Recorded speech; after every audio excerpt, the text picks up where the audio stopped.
Meus amados, nós queremos agora convidá-lo para a meditação na palavra de Deus. Essa é preciosíssima para nós. E hoje nós estamos com Jó capítulo 11. Eu vou ler de 1 a 10, para não ser muito extensiva a leitura. Diz assim: Então respondeu Zofar, o Naamatita, e disse: Porventura não se dará resposta à multidão de palavras? E o homem falador será justificado? As tuas mentiras se hão de calar os homens? Zombarás tu sem que ninguém te envergonhe? Pois tu disseste: a minha doutrina é pura, limpo sou aos seus olhos.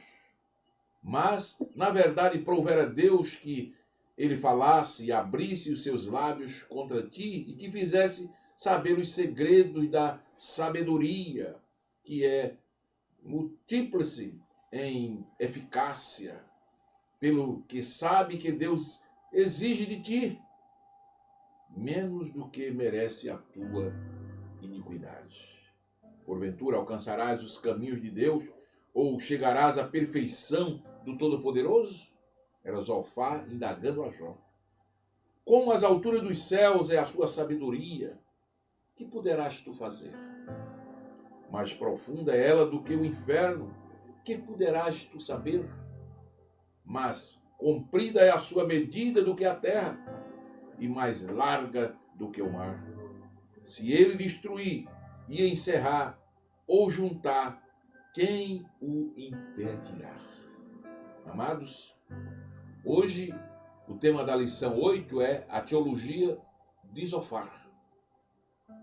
E aí vem uma pergunta: o justo não passa por tribulação? Nesta lição nós vamos estudar o discurso, terceiro amigo de Jó, Zofar.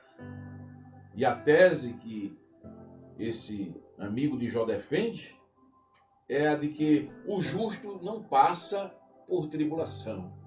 Seria verdade isso ou um mito? O justo não passa por tribulação? Bom, você que me ouve já tem as suas conclusões, eu creio, antecipadas. Para Zofar, se houver tribulação, é porque não há justiça na vida daquele justo, daquela pessoa. Se houver tribulação, não há justiça.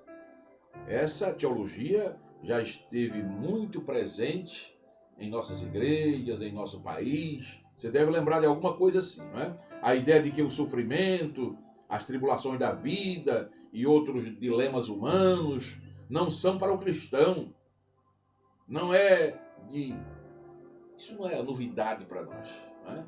Isso estamos relembrando, não é?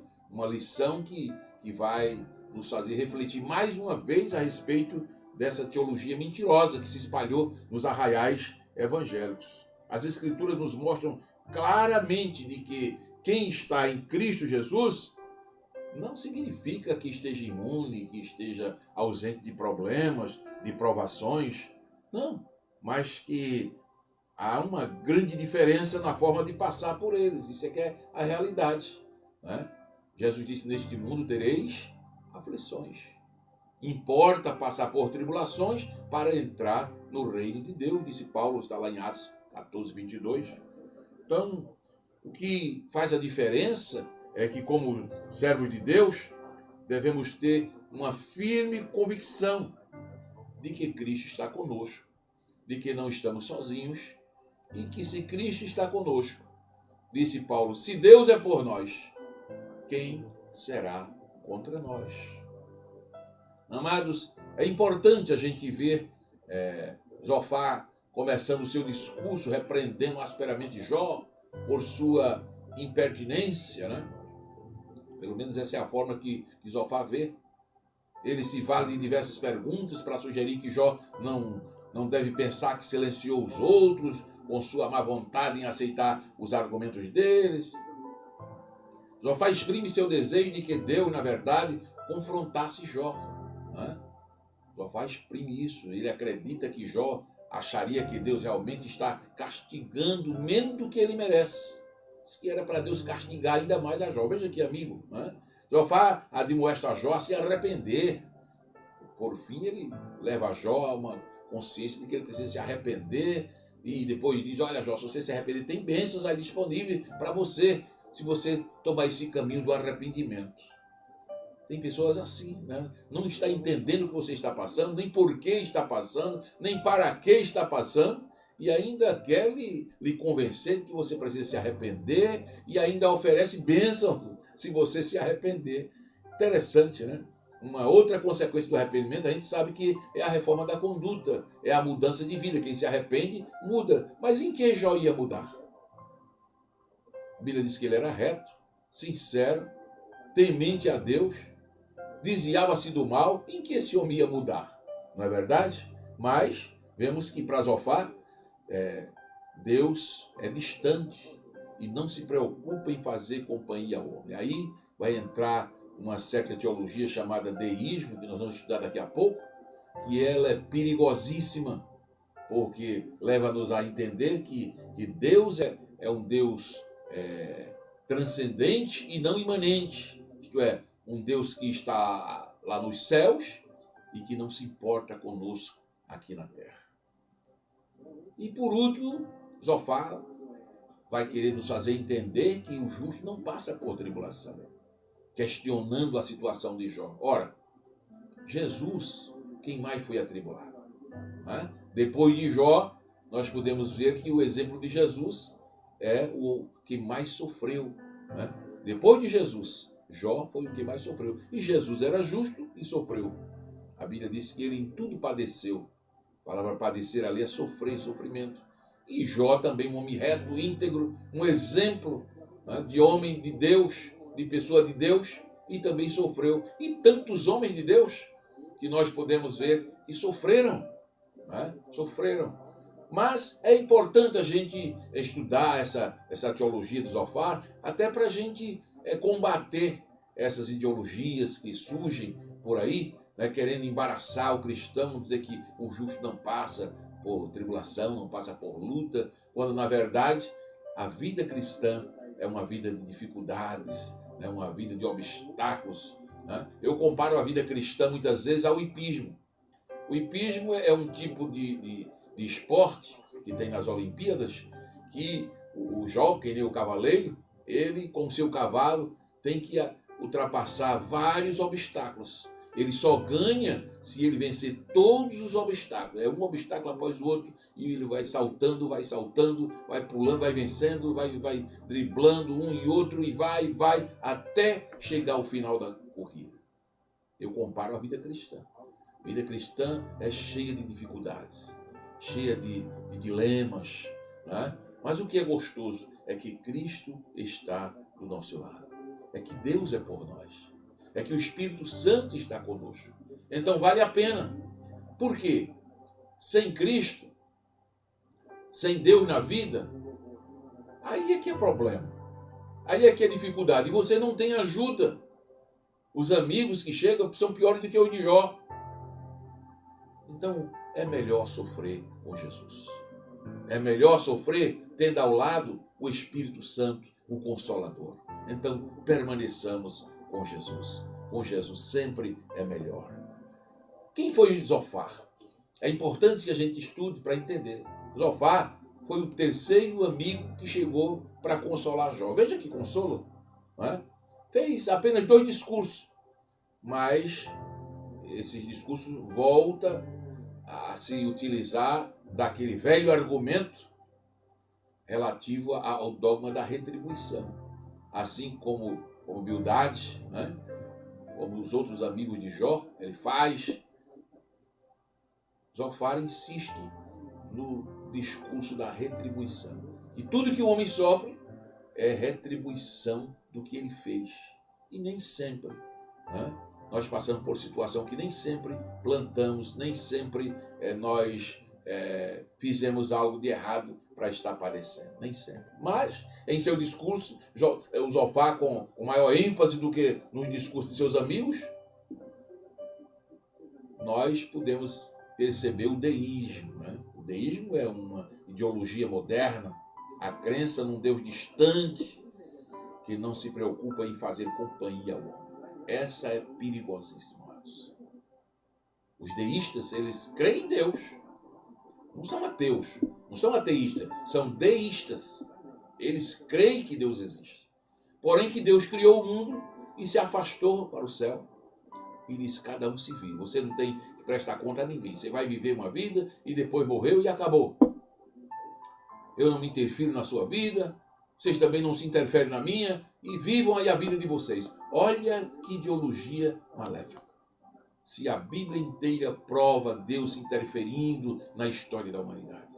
Se a Bíblia inteira, desde Adão, nós vemos Deus descendo e se interferindo. Na Torre de Babel, Deus se interferiu. Na vida de Adão, Deus se interferiu. E vai aí o Gênesis inteiro e os 66 livros da Bíblia tem exemplo. Deus se interfere, sim, na história do homem. Deus age, sim, na vida do homem. Deus vem, sim, ao encontro do homem quando ele clama, quando ele pede. Deus chega, socorre, clama a mim e responder-te-ei.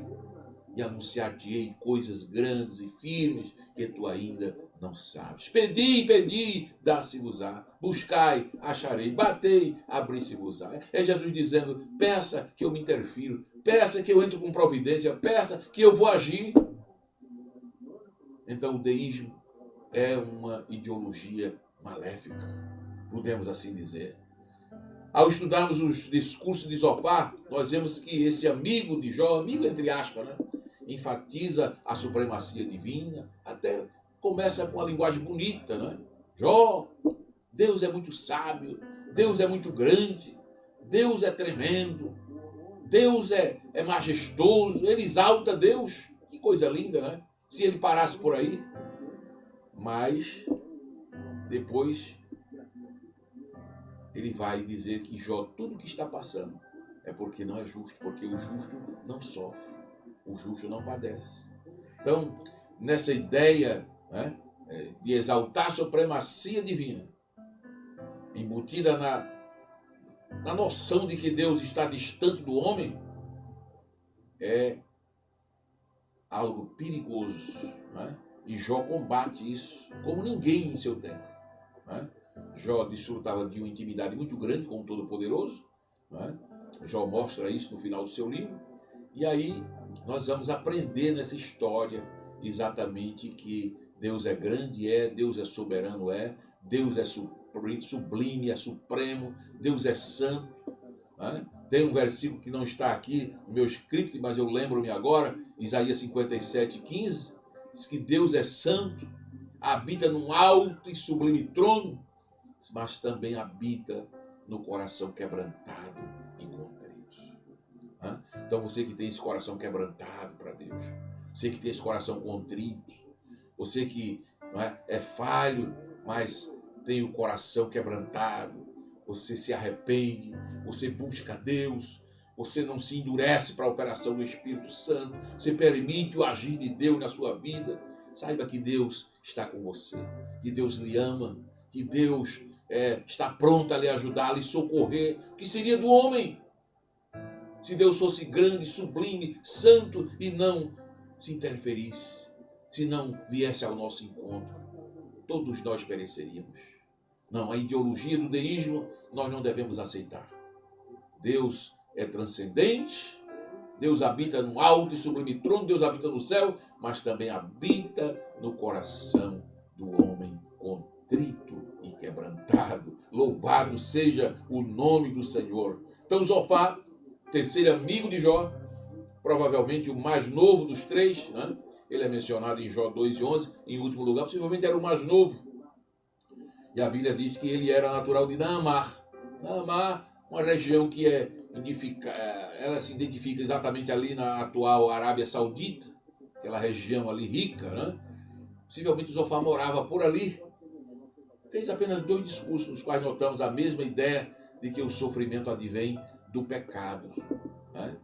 O justo não sofre, o justo não passa por tribulação. Ele está completamente equivocado, né? Mostra um Deus distante, muito superior aos homens, que não intervém na vida humana. Essa é a base da doutrina denominada pelos teólogos de deísmo. Deísmo. Guarda essa palavra, deísmo. Um dos perigos para a saúde doutrinária da igreja. se você passa a crer nessa doutrina de que Deus é um Deus santo, um Deus glorioso, um Deus tremendo, um Deus sábio e que não se interfere na raça humana, que a raça humana não tem o que prestar conta a Deus, isso é um perigo. Né? Isso tem levado muitas pessoas a se afastar de Deus, a depois negar o próprio Deus. Mas olha, o significado do nome de Zofar é objeto de polêmica. Gregório Magno, um dos mais antigos comentaristas do livro de Jó, ele diz que esse nome significa destruição da torre de vigia. Zofar, destruição da torre de vigia. Mas é muito polêmico, porque outros comentaristas trazem também outros significados, como animador, chiureio, coroa, né? Homem de ação, homem madrugador. Então, difere muito o significado do nome de Zofar. Mas como se percebe, não há um consenso. Não é? Bom, mas Naamá, na Bíblia, Gênesis 4, 22, era uma filha de Caim.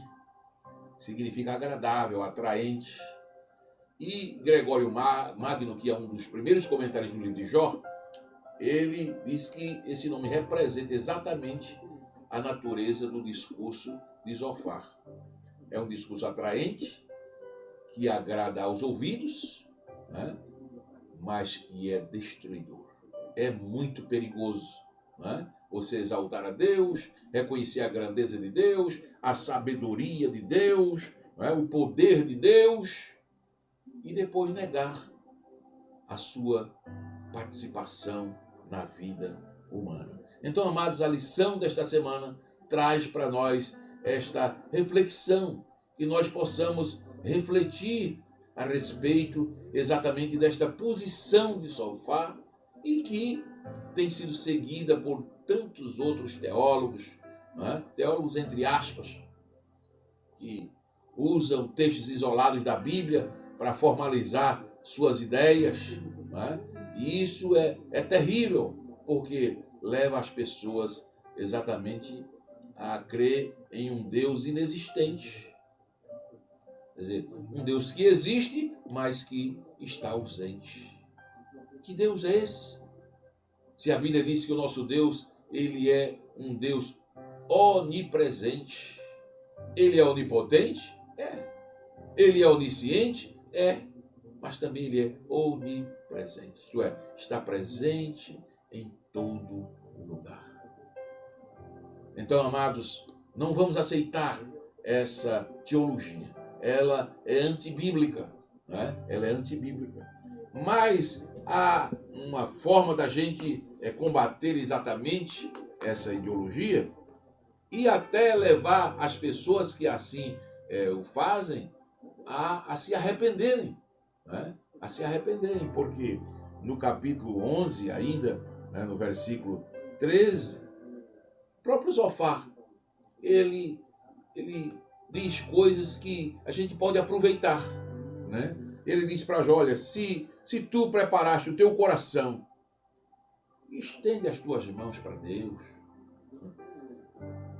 Claro que a posição dele, né, é uma posição perigosa, mas aqui tem coisas boas. Por isso a Bíblia diz, examinai tudo e retende o bem.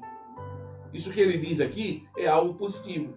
Jó está naquele sofrimento, e ele diz, olha, Deus é grande, Deus é poderoso, tu não é nada diante dele, mas olha, se tu preparasse o teu coração, estenda as tuas mãos para ele. 14. Se há iniquidade na tua mão, lança para longe de ti, isso é, abandona o pecado e não deixa habitar a injustiça nas tuas tendas, na tua casa.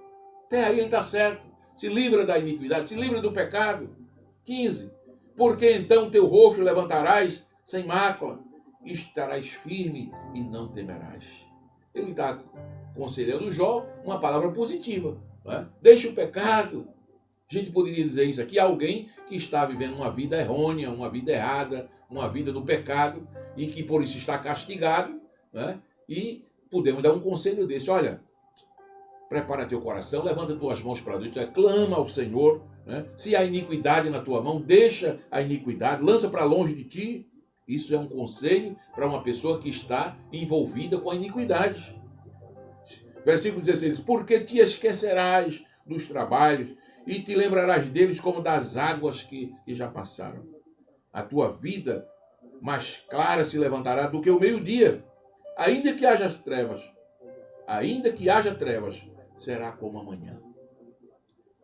Até aí o conselho de Zofar está certíssimo, né? Para alguém que está envolvido com a iniquidade. Deixa, abandona, te livra, te liberta, levanta tuas mãos, clama para Deus, Ele vai te ajudar. Tua vida vai voltar a ser clara como o meio-dia. Ainda que haja trevas aqui se referem à iniquidade, mas elas passarão, será como amanhã.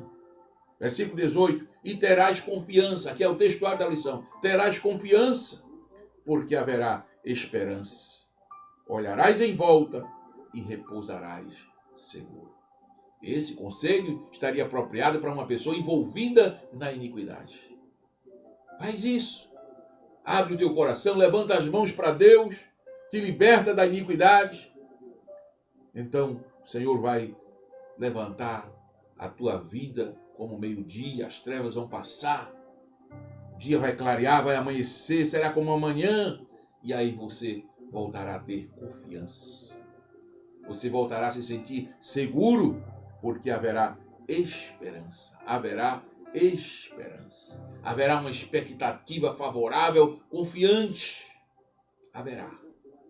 Haverá esperança. Olharás em volta e repousarás seguro. É o que mais o homem precisa, é de segurança, é de confiança, é de esperança. E aqui Zofar coloca três coisas importantíssimas. Três coisas importantíssimas. Confiança, esperança e segurança. Vou repetir. Esperança, confiança e segurança. Claro que no contexto que ele está falando, para quem ele está falando, não tem o menor sentido. Porque ele está falando com um homem justo, um homem reto, um homem íntegro, um homem temente a Deus, e que ele está tentando acusar de que o justo não passa por sofrimento. O justo não passa por tribulação. Não entendendo ele que Jó, tudo o que está passando é exatamente porque Deus está provando a sua fé. Mas Zofar orienta Jó, dizendo, olha, se dispuserem o teu coração, isto é, se te arrependeres. Claro que nós sabemos que o arrependimento é literalmente uma mudança de vontade, uma mudança de atitude.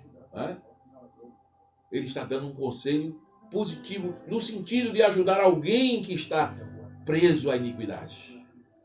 Mas depois Zofar diz, olha, se Deus ele está distante, ele não se interfere, ele não tem nada a ver com o homem. Veja, ele se contradiz no seu discurso. Deus não é distante. E Deus se preocupa, sim, em fazer companhia ao homem. E o justo passa, sim, por tribulação. O justo passa. Jó sabia que Deus era bem mais misericordioso e amoroso do que aqueles amigos acusadores que ele tinha. Isso ajudou muito a Jó. Foi conhecer a Deus. Você que me ouve, busque conhecer a Deus. Busque ter uma visão correta a respeito de Deus. Daí, porque ter pedido ao Senhor que não usasse de sua soberania para destruir. Por que Jó pede no capítulo 13, 20 e 21 que Deus, na sua soberania, não destrua? Pois se tivesse tal garantia, sabia que estaria em melhores condições do que em ouvir seus amigos. Jó confiava tanto em Deus, Jó sabia tanto do Deus que servia, mesmo que numa visão limitada, que ele diz, olha, eu prefiro estar contigo, prefiro estar na tua presença. Cria demais, Jó, que Deus é amoroso, tanto que é capaz de se afeiçoar à criação humana. Jó 14, 15, Jó diz-nos essa palavra que eu acho muito importante quando a gente está meditando.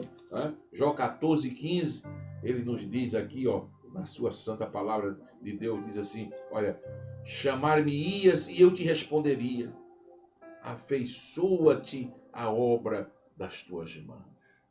Jó está dizendo, olha, Senhor, eu creio na tua misericórdia. Eu creio que tu amas aquilo que tu criaste, porque tu conheces, sabes a estrutura. Que coisa maravilhosa. A base dessa sólida expectativa é o intenso amor de Deus que Jó conhecia. Por um momento, Jó estendeu a mão a Deus numa grandiosa expressão de fé. Versículo 7, Jó diz, olha, a esperança. Jó respondendo, né, a Zofar, a esperança, Zofar, para a árvore que se for cortada, ainda se renovará e não cessarão os seus renovos. O que é que Jó está dizendo a Zofar? Zofar, você está falando coisas, tem coisas boas que você está falando aí, mas tem outras coisas que você está equivocado. Quanta gente falando bobagens, irmãos. Quanta gente falando coisas equivocadas. As pessoas muitas vezes vão em comentários que não têm fundamentação, comentários de pessoas com patologias, com demônios, e você vai na onda e aceita, às vezes, comentários acerca de pessoas de Deus, acerca do próprio Deus. Muitas vezes você aceita que alguém chegue e diga para você que Deus é bom, que Deus é grande, que Deus é poderoso, mas que Ele não está ligando para você, que Ele não está ouvindo a sua oração, que Ele não lhe ama. Em nome de Jesus, repreenda. Não aceite isto. Faça como Jó. Jó disse, Zofar, há esperança. Porque há esperança. Eu tenho esperança. Eram as 3 coisas que sustentavam Jó. Eu já disse e repito. Esperança, confiança e segurança. Apesar de tudo aquilo, mas Jó não perdeu nem a confiança, nem a esperança, nem a sua segurança em Deus. Oh, coisa gloriosa. Confiança, esperança e segurança em Deus. Aí ele diz, ó, vá, a esperança para a árvore que se for cortada, Zofar, ainda essa árvore se renovará, não cessará o seu renovo, se envelhecer na terra a sua raiz e morrer o seu tronco no pó. O que é que Jó está dizendo? Olha, ainda que o homem se arrase, se acabe, fique como uma árvore podada, cortada no tronco, na raiz, pareça que não tem mais nenhuma oportunidade. Mas ao cheiro das águas, ela brotará. Se ficar perto da fonte das águas, ela brotará e dará ramos como a planta. Ao cheiro das águas. Oh, glória a Deus. Permaneça, meu querido, ao cheiro das águas. Não saia de perto das águas da vida, que é Jesus. Não saia de perto das águas da palavra. A palavra é como uma fonte de águas cristalinas. Essa fonte caudalosa que Deus nos abriu. Aleluia! Continue perto da palavra, amando, seja um amante da palavra. Edifique a sua vida na palavra. Venha o que vier, venha de onde vier, se levante quem quiser, mas permaneça na palavra, permaneça com Jesus, na presença de Jesus, se arrastando ou andando, ou engateando, seja lá como for, mas não saia dos pés de Jesus. Se der para ir de pé, vá de pé. Se der para ir de joelho, vá de joelho. Se não der, vá se arrastando, mas não saia da presença de Jesus. Ele se interfere, ele age, ele toma providência. Glória a Deus. Quando o Senhor trouxe do cativeiro os que voltaram a Sião, disse o salmista, estávamos como os que sonham. Então a nossa boca se encheu de riso, de cântico, aleluia, e se dizia entre as nações, de grandes coisas fez o Senhor a estes. Deus se interfere, Deus arrebenta cativeiro, Deus arrebentou o cativeiro de Israel, Deus arrebentou o cativeiro de Jó, vai arrebentar o teu cativeiro também, vai arrebentar essa luta também, vai arrebentar os teus inimigos, aqueles que se dizem inimigos e não são, e chegam para você, ao invés de lhe ajudar, de trazer uma palavra de ânimo, uma palavra de fortaleza, ainda chegam querendo lhe matar, lhe machucar, lhe colocar para baixo, e ainda dizer que Deus não está com você. Ainda dizer que Deus não está lhe ouvindo, que Deus não está vendo, que Deus não está se interferindo, que Deus não vai lhe ajudar. Não, se você está em iniquidade, até certo ponto, o conselho de Zofar é correto. Deixa a iniquidade. Abra teu coração, te arrepende, te volta para Deus. Levanta as mãos, clama por socorro. Deus é um Deus perdoador. A Bíblia diz que Ele é grandioso em perdoar. Mas não perca a sua fé. Não perca a sua confiança. Creia que uma árvore, ainda que cortada, mas ela se renovará. Ainda há esperança para você. Estou falando para alguém nessa oportunidade que precisa ouvir essa palavra. Você precisava ligar o seu receptor, o seu celular, o seu tablet, a sua televisão para ouvir essa mensagem. Ainda há esperança para você. Ainda há esperança para a sua família. Ainda há esperança para o seu casamento. Há esperança para teu filho, para tua filha. Não perca as 3 coisas que seguraram a Jó, mesmo diante da acusação dos seus amigos. Guarde isso. Confiança, esperança e segurança em Deus. São 3 palavras parecidas, mas têm sentido diferente. Confiança é fé. Confiança é acreditar, é confiar. Jó confiava, Jó acreditava em Deus. Esperança é uma expectativa favorável e confiante. A coisa está difícil, a luta está grande, mas quem tem esperança está dizendo, ainda há esperança. Ainda há esperança. A árvore está podada, a raiz está seca, está podre, está no pó, mas ainda há esperança. Eu vou permanecer aqui ao cheiro das águas, eu vou permanecer perto de Jesus, eu vou permanecer perto da palavra, eu não saio, eu não arredo o pé, porque eu ainda tenho esperança. E por último, segurança. Sinta esta segurança de Deus na sua vida. Que Deus te ajude, que Deus te abençoe. Que essa teologia maligna do deísmo não venha dominar o teu coração. A teologia de Zofar está descartada. O justo passa por tribulação. Passa sim. Glória a Deus. Mas tem um Deus que se interfere e que age ao meu e ao seu favor. Deus te abençoe.